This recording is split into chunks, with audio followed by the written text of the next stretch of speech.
Friends, coding నేర్చుకుందాం ఈజీగా, చాలా ఈజీగా. Let's start. హాయ్ ఫ్రెండ్స్, ఈరోజు మనం ఫ్లట్టర్ గురించి చూద్దాం. రైట్, ఆల్రెడీ మీకు లాస్ట్ వీడియోలో ఫ్లట్టర్ గురించి ఎక్స్ప్లెయిన్ చేశాను. దానికి సంబంధించినటువంటి ఇంకా చూద్దాం.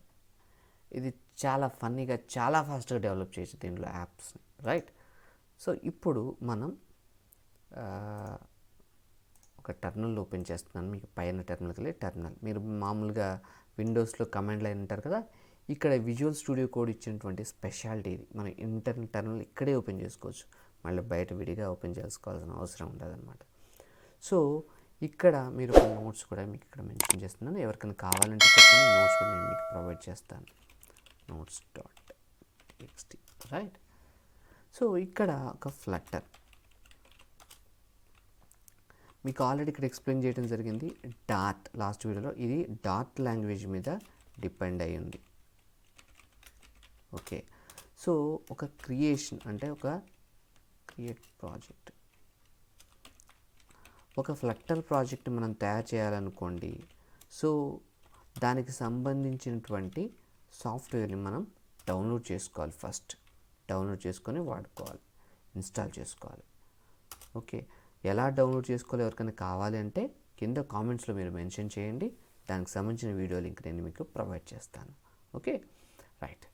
సో ఇక్కడ క్రియేట్ని ప్రాజెక్ట్ చేయాలంటే ఆల్రెడీ ఫ్లట్టర్ వాళ్ళు ఒక కమాండ్ ఇస్తున్నారు, ఫ్లట్టర్ క్రియేట్ పిఆర్. ఇక్కడ మీరు ఏదైతే ప్రాజెక్ట్ పేరో ఆ ప్రాజెక్ట్ పేరు ఇక్కడ పెడతారు. నేను ఇక్కడ యాంగిల్ బ్రాకెట్స్ ఎందుకు పెడుతున్నానంటే మీరు ఎనీ నేమ్ పెట్టుకోవచ్చు అని చెప్పడం కోసం.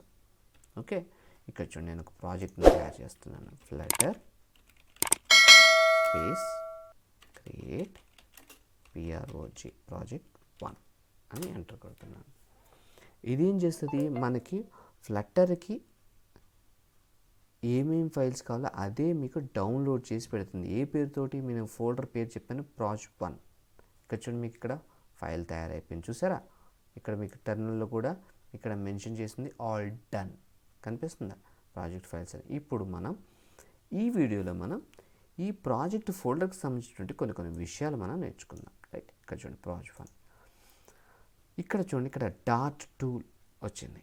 రైట్, నెక్స్ట్ ఈ డాట్ టూల్ మనకు అంత అవసరం లేదు, దీని మీద ఏం టచ్ చేయాల్సిన అవసరం లేదు. ఓకే, నెక్స్ట్ ఐడియా, దీనికి కూడా డాట్ ఐడియా అనే ఫోల్డర్కి మనం టచ్ చేయాల్సిన అవసరం. ఆండ్రాయిడ్, సపోజ్ మీకు ఆల్రెడీ లాస్ట్ వీడియోలో చెప్పాను, ఒకసారి విన్నవాళ్ళతో ఒకసారి ఆ వీడియోలోకి వెళ్ళి ఒకసారి వినండి. ఇది మనం రాసే కోడ్ ఆండ్రాయిడ్కి plus iOS both apps design చేయడానికి ఒక్కటే కోడ్ బేస్ నుంచి చేస్తున్నాం. అంతేగా రెండింటికి సపరేట్గా డిజైన్ చేయట్లే. ఆండ్రాయిడ్కి ఆండ్రాయిడ్ ఓఎస్ ఆండ్రాయిడ్ స్టూడియో వాడి, ఐఓఎస్కి స్విఫ్ట్ వాడి చేయట్లే, రెండింటికి ఒకటే కోడ్.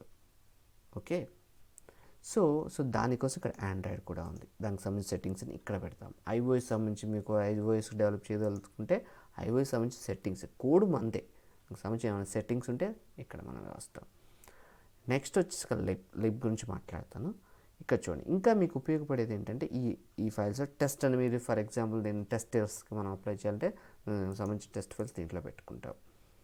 నెక్స్ట్ ఈ ప్యాకేజెస్ మనకు అంత అవసరం ఉండదు. ఇంకా మనకు బాగా ఉపయోగపడేది pubspec.yaml ఫైల్. ఇది చాలా important file. Okay, YAML file అంటారు. పబ్లిక్ స్పెక్ అంటే ఒక ప్లగ్గిన్ మీరు ఏదైనా ఇన్స్టాల్ చేసుకోవాలన్నా, ఒక ప్యాకేజ్ని ఇన్స్టాల్ చేసుకోవాలన్నా ప్రతి దానికి మనకి ఈ ఫైల్తో మనకి అవసరం ఉంటుంది. ఓకేనా, సో దానికి సంబంధించినటువంటి ఇంకా డీటెయిల్స్ మనం నెక్స్ట్ వీడియోలో మీకు చెప్తాను. రైట్, ఇప్పుడు మీకు లిబ్ అనే ఫోల్డర్ నేను ఆఫ్ చేశాను, అది మీకు చూపిస్తున్నాను చూడండి. సో ఈ లిబ్ అనే దాంట్లో ఇది యాక్చువల్గా మనం వర్క్ చేసే ఫోల్డర్ అంతా కూడా ఈ ఫోల్డర్లోనే ఉంటుంది. మన వర్క్ అంతా కూడా ఇదే ఫోల్డర్లో ఉంటుంది. ఇది ఈ ఫోల్డర్కి సంబంధించినటువంటి విషయం అన్నమాట. మొత్తం అంటే మనం రాసే పూర్తి కోడ్ ఈ ఫోల్డర్లోనే ఉంటుంది. సో మనం మ్యాక్సిమం ఒక ఫైల్ ఒక ఫోల్డర్తోనే వర్క్ చేసుకుంటాం.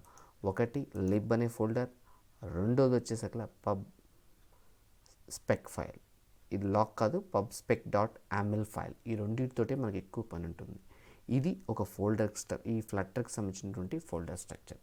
మీకు ఈ ఫోల్డర్ స్ట్రక్చర్కి సంబంధించినటువంటి ఏ విధమైన డౌట్స్ ఉన్నా కూడా, ఎటువంటి ఇన్స్టాలేషన్లో ఏ ఇష్యూస్ ఉన్నా కూడా మీరు కింద కామెంట్స్లో మెన్షన్ చేయండి. రైట్, దానికి సంబంధించిన పూర్తి డీటెయిల్స్ నేను మీకు రిప్లై ఇస్తాను. రైట్, మీకు ఈ వీడియో కనుక నచ్చినట్లయితే సబ్స్క్రైబ్ చేసుకోండి, లైక్ చేయండి, మరి మీ ఫ్రెండ్స్కి షేర్ చేయండి please. It will be helpful for us also, right? In this video, signing off, Tech Telugu.